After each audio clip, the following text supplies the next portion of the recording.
Olá, meus queridos irmãos, que a paz do nosso Senhor Jesus repouse agora sobre você e sobre toda a sua casa. Amém? Glória a Deus. Eu sou o pastor Antônio Júnior e eu estou aqui novamente junto com você.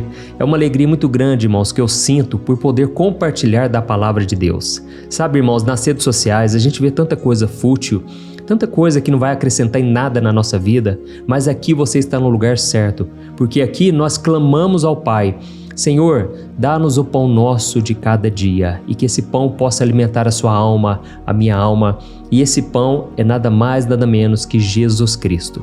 Irmãos, a Bíblia diz que quando o povo de Israel estava no deserto, eles não reconheceram os sinais por trás dos milagres. É interessante que a Bíblia diz isso porque tudo que Deus fazia ali, na verdade, era para apontar para Jesus. Quando a rocha, saiu água da rocha, era mostrando que da rocha, que é Jesus, saía a fonte de águas vivas. E o próprio Jesus disse lá em João capítulo 4, para aquela mulher samaritana, ele disse: olha, se você me pedisse água, eu te daria água viva, e essa água jorraria para a vida eterna. Então, tudo que a gente vê no Antigo Testamento é uma sombra do que aconteceria no futuro. Por exemplo, quando Abraão foi sacrificar o seu filho, na verdade, a Bíblia diz em Gálatas capítulo 3 que ele só fez isso porque ele primeiro ouviu o Evangelho. Foi a primeira pessoa a ouvir o Evangelho a respeito da salvação, de que um dia Deus enviaria o seu próprio filho para morrer pelos pecadores. E a Bíblia diz que quando Abraão ouviu o Evangelho através do próprio Deus, ele estava convicto, ele tinha certeza de que ainda que o seu filho morresse ali, Deus o ressuscitaria, porque ele entendeu que um dia Deus ressuscitaria o seu filho Jesus. Olha como que a Bíblia é linda, né, irmãos? Então aqui no meu canal eu procuro trazer um ensinamento bíblico de um jeito muito simples e fácil para você entender, porque eu sei que muitas pessoas têm dificuldade realmente de entender as palavras, tudo o que aconteceu ali no contexto, né? Afinal de contas, se você reparar, grande parte da Bíblia foi escrita para o povo de Israel, não foi escrita para nós, para os gentios. E então muitas vezes é difícil entender a cultura deles, e aqui no meu canal eu sempre gosto de trazer desse jeito mastigado assim, porque eu acredito que a palavra de Deus ela tem que ser acessível a todo tipo de pessoa, assim como o pão. Quando Jesus disse: eu sou o pão da vida, ele estava falando: olha, eu sou acessível para todas as pessoas, porque o pão é o alimento mais comum no mundo inteiro. Se você for no Japão, se você for no Egito, na África, qualquer lugar, o pão todo mundo conhece. E Jesus disse: eu sou o pão da vida. Amém? Glória a Deus. Então, irmãos, eu quero trazer um ensinamento aqui, que foi o próprio Deus, eu creio, que tocou meu coração. É a respeito de algo que você vem carregando na sua vida. Sabe quando você carrega uma mochila que parece que está cheia de pedras, mas você nem sabe como que aquelas pedras foram parar ali, e talvez nem foi você que colocou ali, foi outra pessoa ou até mesmo a tua família. Essas pedras, irmãos, são na verdade a herança da nossa família. E talvez você gostaria que essa herança fosse muito dinheiro, mas infelizmente são dores, são palavras que feriram, são discussões dentro de casa, gritaria. Sabe, irmãos, quando os pais eles gritam muito, o filho cresce cheio de medos, pavores, aquele sentimento de urgência, parece que a qualquer momento vai ter uma discussão, uma briga, uma tragédia. Então, irmãos, a gente que somos pais, né? Eu sou pai da Lorena, do Daniel, eu sempre procuro pensar muito nisso, sabe? Em deixar uma herança para eles, um legado, para que eles possam também levar isso para os seus filhos e com isso os meus netos sejam abençoados. E então, essa mochila cheia de pedras que você tem carregado, isso tem sido um fardo na sua vida sem que você perceba. E digo mais, infelizmente, a maioria das pessoas acabam replicando isso, acabam repetindo os erros dos seus pais. Pensando nisso, irmãos, eu escrevi um livro chamado Quebrando Ciclos. Se você procurar nas principais livrarias do Brasil, você vai encontrar esse livro, eu vou deixar aqui na tela. Esse livro, irmãos, eu escrevi pensando justamente nesses tipos de pessoas que repetem os ciclos sem perceber. Então eu trago muitos exemplos de pessoas que viram nos seus pais algo que eles não gostaram, mas acabaram repetindo porque é algo tão forte de quebrar. E eu vou explicar tudo nesse livro, tá bom? Depois você procura aí na livraria mais próxima de você, ou então uma livraria bem conhecida mesmo, e eu tenho certeza que esse livro vai ser bênção na sua vida, tá bom? Irmãos, o ensinamento que eu vou trazer aqui hoje vai abrir a sua visão espiritual a respeito de coisas que você tem repetido, a respeito da sua própria família. Olha, vai ser um vídeo libertador hoje e no final eu vou orar por você, pela sua casa, pelos seus pais. Vamos levantar um clamor aqui, irmãos. Eu creio que você não precisa repetir a história, as coisas ruins. Você pode começar a fazer uma nova história só com coisas boas. Uma das coisas que eu percebi, assim que eu me casei com a Thaís, eu percebi uma coisa muito interessante. O casamento é a oportunidade que Deus te dá de construir uma nova história ao lado de uma pessoa que Deus colocou no seu caminho. E aí você pode pegar as coisas boas que você recebeu dos seus pais, coisas que você não gostou, que não fizeram bem para você, que você não quer trazer para sua vida, é só você não replicar. Mas você pode pegar todas as coisas boas deles e começar a construir uma nova história com o Senhor. Amém? Eu vou te trazer um exemplo da Bíblia aqui que você vai achar muito interessante. Mas antes, eu só quero pedir para você se inscrever no meu canal, ative o sininho da notificação para que você não perca os próximos vídeos que eu colocar, tá bom? Todo dia eu quero que o seu nome esteja aqui na minha lista de oração, então venha participar comigo da oração da manhã, da oração da noite e da oração para dormir, ok? Vamos lá. Irmãos, tem uma promessa na palavra de Deus que eu quero começar essa mensagem de hoje com esse versículo. Está lá no Salmo 46, o versículo 1, que diz assim, ó: Deus é o nosso refúgio e fortaleza, socorro bem presente na hora da angústia. Guarde esse versículo, porque depois eu vou comentar sobre ele e você vai ficar impressionado de quem foi que escreveu esse texto. Eu confesso que quando estou passando por uma luta, por uma crise, eu sempre procuro me lembrar disso e eu declaro em alta voz: Deus é o socorro bem presente na hora da angústia. Amém? Como eu disse no começo da mensagem, talvez você tenha vindo de um lar onde a paz era algo raro de acontecer. Você veio de uma casa cheia de brigas, de falta de união, de princípios da Bíblia que eram quebrados todos os dias. E com isso você pode ter visto muita coisa ruim que você não tem coragem nem de contar para as pessoas, ou até mesmo tem vergonha. Você pode ter visto talvez o seu pai brigando com a sua mãe, talvez uma amargura que veio no coração dos seus pais, uma falta de harmonia muito grande, uma alegria, abusos. Irmãos, eu não preciso nem falar, mas nós sabemos que acontece muitos abusos não só emocionais, mas também físicos. Então, irmãos, é muito triste saber o que acontece dentro das famílias e talvez você já tenha se perguntado o seguinte: por que a minha família carrega tanta dor, tantos problemas? Por que os meus familiares são tão complicados, enquanto outras famílias parecem que vivem uma vida tão tranquila? Irmão, se essa é a sua história, eu quero te dizer que você não está sozinho. Mas mais importante que isso, você não precisa continuar vivendo essa história. Amém? Olha, eu vou contar uma coisa que aconteceu na Bíblia, lá no Antigo Testamento, que eu acredito que é uma das histórias mais intensas e assustadoras. É a história de um homem chamado Corá. Você já ouviu falar sobre ele? Corá não era qualquer pessoa. Esse homem era um levita, ele era da tribo escolhida para servir a Deus no tabernáculo. E ele tinha uma posição de liderança, de honra, ele estava perto da presença de Deus o tempo todo. Mas mesmo estando perto, o coração dele estava longe, entendeu? Não é porque uma pessoa vai na igreja, não é porque uma pessoa conhece a Bíblia, que essa pessoa está alinhada com Deus. E esse homem aqui, ele estava perto do tabernáculo, ele estava o tempo todo envolvido no ministério. Mas a Bíblia conta que o orgulho, a amargura cresceram dentro do seu coração como uma erva daninha.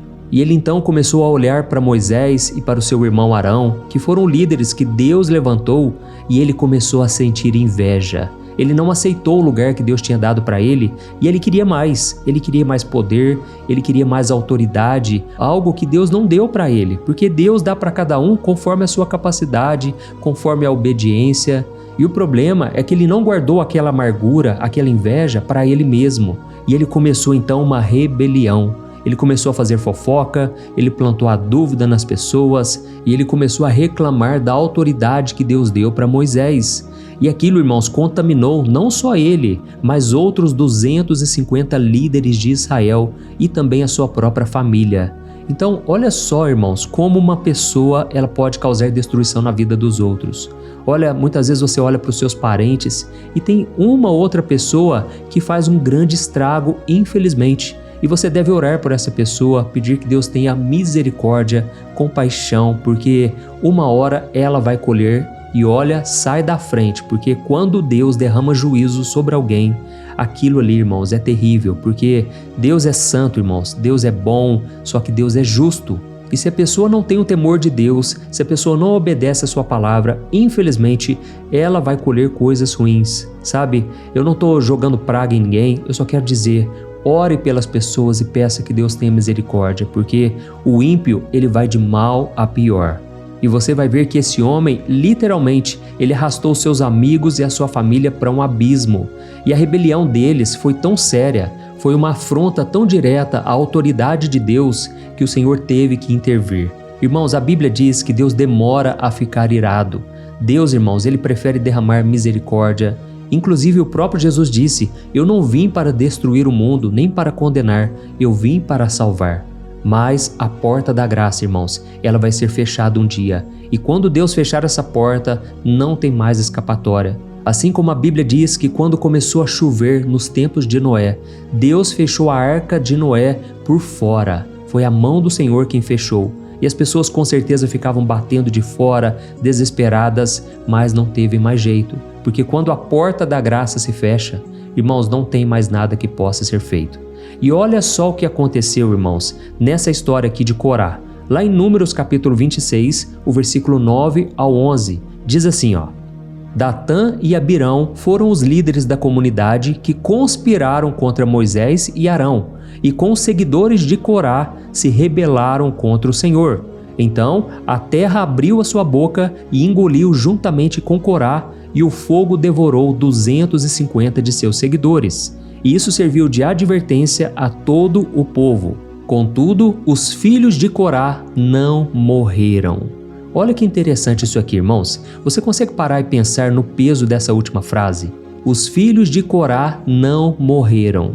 Irmãos, a terra se abriu, engoliu o pai, engoliu talvez a mãe, engoliu Datã, Abirão e mais 250 homens que seguiram aquela rebelião. E foi um juízo assustador. Um sinal muito claro de que com Deus ninguém brinca. Irmãos, com Deus não se brinca. Mas no meio dessa destruição toda, no meio desse juízo, a graça de Deus fez algo impressionante. Os filhos de Corá foram poupados. Isso aqui, irmãos, é um divisor de águas na nossa vida, porque aqueles rapazes, aquelas moças, não sei quantos filhos eram, eles cresceram dentro de um ambiente contaminado pelo orgulho, pela inveja, pela rebelião, pela amargura do pai. Imagina o que eles ouviram na mesa do jantar, irmãos. As reclamações, as críticas a Moisés, a insatisfação. Eles viram de perto a queda espiritual do seu pai, mas eles fizeram uma escolha. E eles disseram o seguinte, olha, a história do nosso pai está sendo uma história de rebelião, uma história triste, uma história de alguém que não quer servir a Deus mais, mas a nossa história vai ser diferente. Amém? Olha, que você possa dizer isso também. Não aceite viver longe dos caminhos do Senhor só porque alguém que você ama, alguém que esteja próximo de você, não está fazendo as escolhas certas. E talvez você esteja pensando assim, pastor, mas isso aí é muito difícil, pastor. A influência da minha família é muito forte. As dores são muito antigas, pastor. Olha, é muito difícil quebrar ciclos, quebrar os vícios, as coisas erradas que eles fazem. Parece que essa corrente nunca vai quebrar. Irmãos, eu entendo isso aí. Eu já aconselhei muitas pessoas, eu sei o que é. Não é fácil de forma alguma, mas a história dos filhos de Corá não é sobre a força do ser humano, não é sobre a força de vontade, é uma decisão que você tem que tomar aí no seu coração e isso vai atrair o poder de Deus, amém? É uma decisão de você escolher andar nos caminhos de Deus, mesmo que traga tristeza para as pessoas que você ama, porque Jesus disse, eu não vim trazer paz, eu vim trazer espada. O pai se levantará contra o filho contra o pai, a mãe vai se levantar, irmãos. Olha, quando a gente toma uma decisão de andar com Jesus, aquelas pessoas que estão frias espiritualmente, que estão cegas ainda, elas são usadas pelo inimigo para nos desanimar e nós não podemos parar na caminhada. Irmãos, nós precisamos ter uma decisão firme, porque senão a gente acaba retrocedendo. E quando a gente lê aqui na Bíblia, a gente percebe uma coisa muito interessante e maravilhosa. Os descendentes de Corá, aqueles que poderiam ter sido lembrados sempre pela vergonha, pela rebelião que eles causaram contra Moisés, eles passaram, na verdade, a serem lembrados pela adoração. Olha que interessante. O nome deles, irmãos, não foi apagado da história, mas foi transformado, porque tempos depois foram eles que escreveram alguns dos salmos mais lindos e poderosos de toda a Bíblia. Aleluia! Irmãos, em vez de carregar a maldição da dor, da perda familiar, eles escolheram carregar a presença de Deus e eles nos deixaram pelo menos 11 salmos maravilhosos. E olha só o que um coração transformado pode fazer. Por exemplo, lá no Salmo 42, eles chegaram a dizer assim, assim como a corça anseia por águas correntes, assim a minha alma anseia por ti, ó Deus. Olha que coisa linda, irmãos. Eu não sei você, mas eu já cantei louvores que usam esse versículo aqui. Assim como a corça anseia pelas águas, assim minha alma anseia por ti, Senhor. Então, essa frase, irmãos, não foi dita por alguém que teve uma infância perfeita. Ela nasceu no coração de alguém e viu seus pais tomando decisões horríveis. E é como se eles dissessem assim, mesmo que o meu passado tenha sido horrível, mesmo que a história da minha família tenha sido de muita tristeza, eu preciso de Deus mais do que tudo. Eu não sei se você sabe, mas a corça que anseia por água, irmãos, não é um animal passeando tranquilo no campo. É um animal que está com muita sede. Ele está talvez sendo caçado, está exausto, mas mesmo assim ele está correndo pela vida. Mesmo no meio da perseguição, ele corre desesperadamente em direção à fonte. Então, é uma imagem de sobrevivência e nesse salmo ele está declarando. E se você ler aqui no mesmo Salmo 42, o versículo 5, está escrito assim, Por que você está abatida, ó minha alma? Por que está tão inquieta dentro de mim? Espere em Deus, pois Ele é o meu Senhor e eu ainda o louvarei. Então olha que coisa profunda, irmãos. Aqui eles não estão fingindo que não estão sentindo a dor. A alma deles está abatida, está inquieta. Talvez eles estavam se lembrando do passado, mas eles não se afogaram nesse sentimento. Uma coisa é você ficar triste, isso é normal, não significa que é falta de fé. Mas a outra coisa é você se acostumar com isso e começar a aceitar isso para a sua própria vida. E nesse caso aqui eles estão dizendo, olha, eu não vou aceitar que a minha alma continue desse jeito. Eu vou dar a volta por cima, eu vou glorificar a Deus e esperar no Senhor. Então, irmãos, eu senti no meu coração de trazer essa mensagem porque eu sei que vocês podem escrever uma nova história. Quando nós olhamos os outros salmos deles, são coisas mais lindas. Depois você pesquisa aí na internet os salmos dos filhos de Corá. Por exemplo, o Salmo 46, eu acho maravilhoso esse salmo. E eles dizem assim, mesmo que a terra se abale e os montes se afundem no coração do mar, nós não temeremos. E o interessante é que eles viram a terra se abalando porque a Bíblia diz que a terra se abriu e engoliu os pais desses rapazes, dessas mulheres, engoliram aqueles homens ali no deserto. Mas eles declararam, ainda que a terra se abale, ainda que os montes se afundem no coração do mar, nós não temeremos. Irmãos, uma pessoa que diz isso aqui, ela está muito decidida no seu coração e nada vai tirar ela dessa posição, dessa firmeza de fé, amém? Ela está firmada na rocha. E no mesmo Salmo 46 eles dizem, aquietem-se e saibam que eu sou Deus. Ou seja, aquietar aqui é relaxar, é parar de lutar, é simplesmente se render nas mãos do Senhor. Então agora nós vamos fazer exatamente isso. Nós vamos clamar a Deus que nos ajude a superar as dificuldades na nossa vida. E nós já vamos orar agora, mas eu quero deixar aqui para você 3 lições para você colocar em prática. Primeiro, você precisa romper com as coisas ruins que vieram da sua família. Você não é obrigado a repetir os erros, as dores e os pecados dos seus pais ou avós. Corá caiu, mas os seus filhos se levantaram e a decisão deles é que mudou tudo. Segundo lugar, Deus, Ele honra quem escolhe um caminho diferente. Deus não tem prazer em te ver preso ao passado. E mesmo que você venha de um lar muito quebrado, muito destruído, Deus é especialista em escrever novas histórias. Amém? Deus pegou os filhos daquele homem que era muito rebelde e transformou eles em adoradores. E os salmos deles estão registrados na Bíblia para te mostrar uma coisa. Não importa o que aconteceu com você no passado, não importa de onde você veio. O mais importante é para onde você está indo. Amém? E terceiro lugar, a terceira lição que eu aprendo é que nós devemos aquietar o nosso coração, assim como está escrito no Salmo 46, aquiete-se e saiba que eu sou Deus. Irmãos, o Senhor é aquele que cuida de nós, que nos protege, aquele que prepara um futuro abençoado para cada um de nós. Então, nós vamos orar nesse momento. Se essa mensagem falou ao teu coração, escreva aqui nos comentários. Deus está reescrevendo a minha história. Aleluia! Ou então escreva assim, o Senhor falou comigo hoje de uma forma poderosa. Glória a Deus, nós vamos orar agora. Se você puder, feche os teus olhos. Eu quero orar pela sua vida, pela sua família e no final, compartilhe com o máximo de pessoas no WhatsApp e Deus vai usar você para plantar sementes no coração de muitas pessoas que estão tristes e abaladas e cansadas, tá bom? Vamos orar. Senhor meu Deus e meu Pai, nós queremos te agradecer por esse momento tão especial. Obrigado, meu Deus, pela palavra de hoje. Obrigado porque o Senhor falou profundamente conosco e nós cremos que o Senhor não vai desistir de nós, é nós que não podemos desistir de nós mesmos. Pai, obrigado porque o Senhor enxerga além das nossas feridas, o Senhor enxerga todo o nosso histórico, o nosso passado e o Senhor hoje está dizendo, eu vou escrever uma nova história. Ó meu filho e minha filha amada, eu tenho planos de paz, pensamentos bons a teu respeito. Aleluia. Senhor, eu apresento cada pedido de oração aqui nos comentários. Eu coloco diante de Ti a vida desse homem e desta mulher que se identificou com essa história, que se sente preso a um passado de dor, a um lar disfuncional, a uma herança de amargura, de brigas, de muitos pecados. Senhor, em nome de Jesus, eu declaro que toda maldição, toda herança, tudo aquilo que não veio do Senhor, Pai, seja quebrado agora em nome de Jesus. Todo espírito de Corá, espírito de rebeldia, de orgulho, de inveja, de insubmissão, que vem tentando se levantar na vida do teu filho e da tua filha, caia por terra agora, em nome de Jesus. Ó meu Deus, assim como o Senhor poupou os filhos de Corá, porque eles tiveram uma decisão firme de não se contaminar.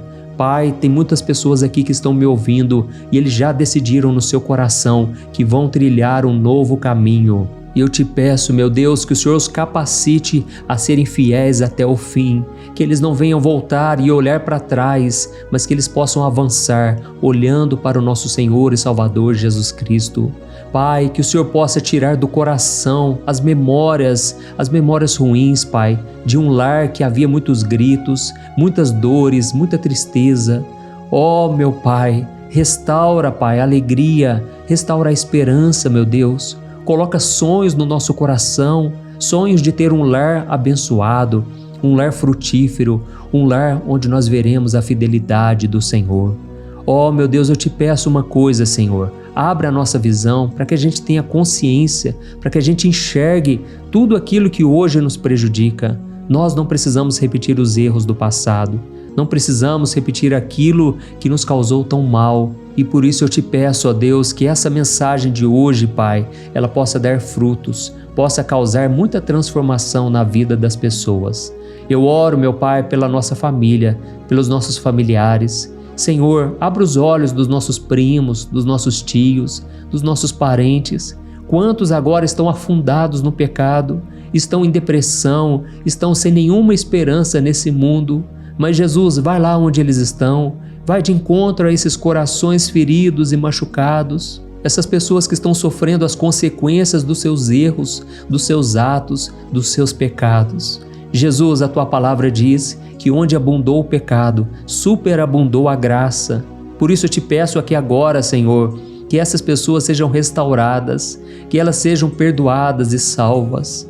Oh, meu querido irmão e minha irmã, se você deseja também entregar sua vida a Jesus, se você não quer mais continuar nessa vida de pecado, se você se arrependeu verdadeiramente, ore dessa maneira assim comigo, repita as palavras ou então diga com toda a sinceridade do seu coração. Diga assim, Senhor Jesus, eu coloco diante de Ti a minha vida e eu te peço perdão pelos meus pecados. Eu confesso que estou arrependido dos meus erros. Eu não quero mais viver longe de Ti, Jesus. Por isso eu te peço, perdoa-me, transforma-me, lava-me com Teu sangue precioso. Ó Senhor Jesus, escreve o meu nome no livro da vida e não me deixe cair em tentação, mas livra-me de todo o mal. Eu quero estar contigo todos os dias da minha vida. Jesus, me capacite a fazer somente a vontade do meu Pai. Em nome de Jesus que eu oro, amém. Oh, meus irmãos, eu creio que se você orou de todo o seu coração, eu creio que houve uma festa no céu agora, porque Jesus disse que quando um pecador se arrepende, há festa no céu entre os anjos, e que você possa permanecer fiel ao Senhor todos os dias da tua vida, que você nunca recue, nunca desanime, nunca desista, porque existe uma coroa de vitória preparada para você. Amém? Glória a Deus, eu te espero então no próximo vídeo. Que Deus te abençoe poderosamente. Um grande abraço. Oi, antes de você compartilhar esse vídeo, eu quero só te fazer uma pergunta. Você tem conseguido controlar suas emoções? Você sabia que a coisa mais importante hoje em dia é você saber lidar com as suas emoções para você não ser abalado com tudo que tem acontecido à sua volta? Sabe, irmãos, eu tenho percebido que cada dia mais as pessoas, mesmo tendo fé, acreditando em Deus, elas não estão conseguindo ser felizes e ter paz de verdade. E foi pensando nisso, irmãos, que eu comecei a olhar para a Bíblia e eu entendi que homens e mulheres do passado também enfrentaram esse mesmo mal, a ansiedade. E então eu selecionei 100 histórias da Bíblia com uma linguagem fácil e simples para você entender que é possível sim vencer a ansiedade e ter uma vida muito melhor, uma vida que vai ter paz com você, com as pessoas à sua volta e principalmente com Deus, porque eu não sei se você sabe, Deus não trabalha em coração ansioso, Deus espera que você confie nele de todo o coração e por isso neste livro eu vou te apresentar ferramentas para você vencer de vez esse mal, tá bom? Então eu quero enviar no seu e-mail este livro que eu acabei de escrever, chamado Sem Ansiedade. Eu tenho certeza, depois você vai contar o testemunho do que Deus vai fazer. Irmãos, milhares de pessoas já estão sendo abençoadas com as mensagens desse livro. Então faz o seguinte, eu vou deixar o link aqui embaixo e você vai clicar nele para você adquirir e receber agora no seu e-mail. Ou então você vai acessar www.semansiedade.com.br, tá bom? Eu creio que Deus tem planos maravilhosos para a sua vida e basta você dar o primeiro passo. São mensagens simples que vão te abençoar profundamente. Deus te abençoe, eu te espero lá.